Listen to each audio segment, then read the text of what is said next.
Abitex mwali nyirira Spice Dana ne mutuda ndiko mutemate manga bwa inokoro ya mitwala ata anabiri asatu ne kenzo. Esawa ya lero. Mwakwata wano Shiba Karungi ne mumusindikira nomukala atasobola kuyimba wa data imba ngana limba lwa gwanga. Ata mai na lingi toni mu buliri. Ne mukola battles. Na mwagala kusula Shiba Karungi. Shiba na abalemerera. Ne mutandiko movement mutayina bana tastasina ibi kinazara Canadian. Era n'abakuba penalty. Esawa lero okute Shiba Karungi omugamba mbotadde osimanyi sente mmeka mbo 10 millions. Mbwayimbe ayimbe nani ne Ava Peace. Lwaki mumanyira abantu okutuka kwe toyina abaana lwaki wateka mu promotion bayimba. Lwaki twala abaana mu studio matandika okuyimba.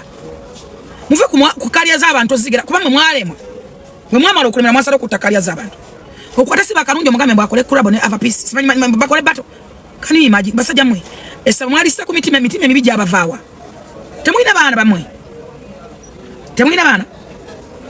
Lwaki abaana bote bayimba. Twala abaana mu studio bakole nyimba oba abantu boyaga bayimbe nabo. Okwata Shiba Karungi ku brand ya Shiba Karungi. Ojiteke kwa Ava Peace upcoming. Nani wankwada ina wanu itwanda. Mukwano mulekera abo manyira abaana b'abantu. Ekirungi muzadde. Ye mwagaliza abaana b'abantu, abaana bamwe. Abaana bamwe bagenda bitamu. Tokwata kalya yakawalaje kazimbe kuva ku zero. In fact mama ndeta no kwagala Shiba nzana lisagala Shiba.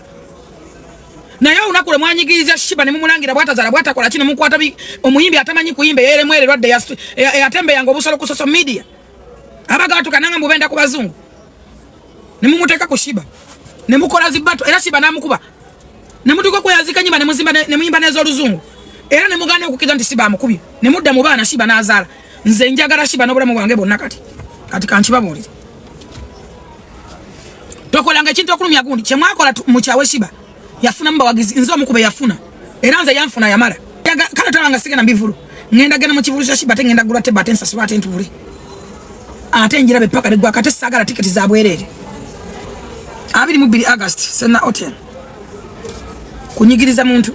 Tonyigirizanga muntu kutuka uwekiteetagisa. Abitex oyina abaana. Kwata abaana bo batwale bayimbe bagende bakole bato ne Ava Peace.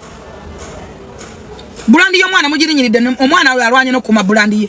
Abayimbi bangi wano bagwa dabale mwale mwadda bonna abawala bajjano abane mubazinazina abana tumayina gye bali abane bagwa banabbi omukazi tinegwanga bali duka.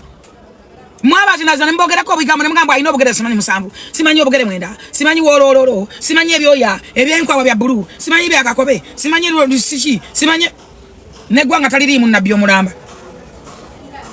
Wantu ayina basamani matovo mukwano gunyuma. Bajjanga 190 simanyi 191 simanyi eni 1 night stand bagenda dda 181 byava kumwe kugeraganya abantu nakuba wano mukubya Spice oyo singa Spice wa amanyi singa ne mu stadium singa na Uganda yajidduka dda mwakuba Kenzo banaye mukubya Kenzo Katonda wa buyinza wa musitule na mwa minister banaye mwakuba Kenzo nze simanyi muntu atakuba Kenzo mama wana abayimbi bamuwana ne mumwana nga bayimbira sente nyingi mumwana nyenga bwako ate bana mumwagala bani bapalamata nze mbadde manyi mbadde mwagala bayimbi bana ne mukuma mulimu gwamwe oyinza tokwata Shiba n'omugamba mbwa akole ki bato n'omuwala alina oluyimba olumu busimanyi Ava Peace nze Ava Peace mwagana lwa Jeff Kiyo yes n'oluyimba lulungi si mubi naye tali kulevu at least waninga nti akole ne Nando Love omwana omulala naye ogambe Shiba Karungi can you imagine bana nenda namwe mukisuso buchayimu bususa obubibwa mwe boyoleka lwatu. Abitex oyina abaana bayina emimwa buli muntu asamya kamata asobola okuyimba batwali bayimbe bamala okuyimba bakole battles naye muve ku bantu ku bana b'abantu banafuyanga buli kaseera no bazze mabega gwe buli otenga omwana gwe bageraganya batonga brand enene bwetyo ne batandika mugeraganya bwe bato mulekeraawo Katolayi kwa yagala kusaba Ava Peace sho yabwerere ba Jeff Kiyo Shiba mwagala go mateeka ye yanfuna yamala Canadian mother oyo yanfuna yamala mwagala bya ddala teze se yagaza ate mbadde mwagala ngena musaba sente ngena musaba lugoye ngena musaba nyumba mwagala nze mbanja bwemba sagala sisika mugwa sisika mbulwa segula siri wakabampani mbokabanda sisagala kumpana but I love Shiba Karungi Canadian mother I know mwana Canadian baby anywa mata Canadian milk owa mubitegedde ensonga ezo eyazalira e Canada ntidem mwana muzalira bwana ekyanna mukaka eri mu nfuufu erimu ne buja ne senyiga ono Canadian baby okulaba akajja kulaba ko Sena Hotel Enaku zomwezi zigenda kubeera abere Moberry. Munabene nakawera anyirira. Abamu mbawa byenda na bijanja ne bawuta ne bagejje embuto bati. Ne batuutira ne babanga entuumo y'amazi. Ne babanga abalwadde entumbi. Ojja kweba kucha bayita Canadian nakawere. Atanjagala jangu nkube. Ati bigenda tunulanga ebibobe. Eje mibire jaka pwala je mulanga kongolo. Tugenda balago mubiri. Ulimu agola bagulira buto katugenda balaga plane mujja kutya. Sima bayine midumbi emiduga bagiringa kolasi. Katika munyige. Mujja nakwepamira. Mwefuyire. Mwewunyirire mizi. Ali mugenda kunkola cheche bayike mwina mugenda kumvuma. Tewali kivuma kipajo sobola kumvuma. Nze bavuma dana guba. Nze yenze. Mugenda kumvuma kivuma kipya. Ogenda kumvuma chichi batanvumangako. Buli kivuma ekiri munsi bakimvumi. Arabe nze buli kivuma kyomanyi kifanana. It's me. Ata mukawizi obivumo.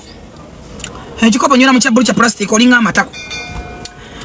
Nimukunywa nimu na ntanga uzo yasamirira goli waawo bado yagala zingene mu bumba fa ebikopo ebumba bitwocha. Otele nsonga eyo. Todda mukunyimirako na kulia mazina kwa samirira nyona mu plastic atenga blow. You got me? Are you understand? This is a plastic cup. Plastic cup. You got your bumba mazi. Buy Uganda build Uganda. It's me. You get me? Are you understand me? Ono mukwano industry ya wali nywera mu mukwano. Byasa minye biringe ntuyoza matako. Buy Uganda build Uganda. I'm buying a plastic because of mukwano industry ya. Nyoke byoya. Nkwongere tunategeera. Weka kwa tegere. Wegumye. Siwaka ibikopo bya bazungu manyoko. Manya bomba mali kola. Bomba mali kola limanyi. Amwayo omuzungu. Kyasa minya kiringe ntuyoza mabere. Untegedde bulungi. Be mutusanga kuboda bananga ali kuboda bagwamu buli jabali nya boda mulinga amazi. Bota bagira nga muyomba. Mama beraga bafuka bacyanyu botuzirinya ne byasama ne byasamirira ne kikusanga ne kikuba enduru ne kita bine byakyabiri na buli jogirinya koma nyoko kuma mama yako. Bota bali nya mutu gama ntweraga. Njagala kugamba tochoka tosanga ngako amisigundu ku boda boda. Tosanga ko sidiri ku boda boda. Nze motoka tafuka tebanzala nga na motoka. I'm a business woman. Ndiko business ngena kubala mali omukonga za atwala pisi 10. Pisi 3-5 nga nzira mu jam. Bo abusulu abusubula abanange. Mbuzira mu jam kubanga mu jam mame motoka banja kunda nze nakangubi. Mumungana gulo bolega nemputa nze Jennifer. Ojana kunsanga wali kunina. Onsanga negulire embedo. Nga nsimbera yini. Stressing amukwana. Ona mubange nabunyiga firi. Muli mukafiri. Firi to life. Goeka ke bibyo. We rage bibyo bama bibyo. You are the you are me. I'm not you. I'm living my life. I'm okay. Nze mpite kufene ku overcade mbusimanyi kunanasi. Mukubanga nino genda kasero bya bichi. What are you saying? Bado tumaze kutunda. Oyo yenze. Najja kuntegera kumpaka nno bato manyi. Weka kontegere. Nemekulumya mutwe. Oyitegede. Shiba mu mweso nyo yabaleka. Nemo nakola competition ezifana zitya abayimbi be Uganda baliwo yes bayimba bajuya nabona bayimbi balungi bani aba band music balungi na siba mulalamu Shiba level yendala alivinga life ye atata manyira muntu tavuma muntu talumya muntu live siba kalungi alone akawala mukaleke akoze buli kyasobola okulabanga music industry imirira that is one abataliwo nga music mufu akumi omuje jemba yakadabuza imbe sambada nabyo nebigama wali barange koma nyoko ina dada wacho tudufumya mulinga amazi balingana byenko abo nabalinga entu yoza amazi mungana mutu yana manyo wali barange koma nyoko lwachi ujeto luta bulijjo linaki obadde mulinda kudota mulye muye mweze abayimbi bamanyi batolimba bulwali lwange naluyimba kodda bulijjo lwachi luta tetwagana bimanya febyo kubasi bane watandikira ku ice cream tuzina ne twesunda mwina ate nyimba meka mwina nyimba meka tosobola kuzimba kuvuga paka nansa naziba zawedde kodda sibo muyimba paka kabo hebudaka bugwere bunga avuga nodda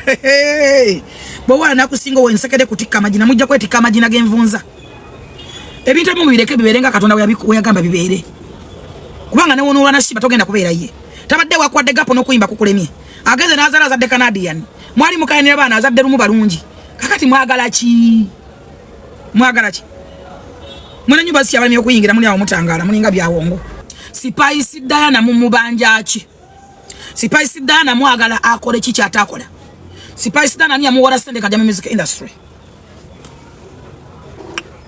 Obantegerekese. Spice Dana mumubanja ki? Spice Dana mwamuwala ki kyata abadiza. Spice Dana mwagala akole ki kyata akola. Lwaki omuntu Katonda wa musitula abaluma nnyo? Mwagala bere ku emkulevo zamu. Spice yagudde kwa accident abantu abalaba bagwa.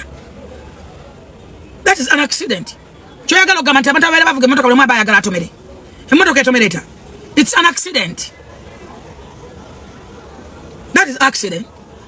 Omwana agwa yalinye mistake. Nga abantu waserera stage muzimanyi zona ziserera. Omanya abantu abaka kwa stage bambe baka kwa stage oko. Mumantu baleba superstar baka kwa stage wantu batekeo. Mumubere man stage zo weziberezo. Yes what? Waki mumufula kozi mumufudde mbozi muginikira amanyo n'abatana kye bali abanaku balunkupe bono bonaku nkunyedda mwali mwagala boyeka solo oyagala amale kuzala mu kitaba mu brother wo inento bebaka ku Spice mwana wa nyoko yali mujja wa nyoko kiche kikwanya Spice okutuka ku ekyo mu mwagaza aki omunafuna accident nagwa ne musinikirira. Can you imagine? People, what do you want?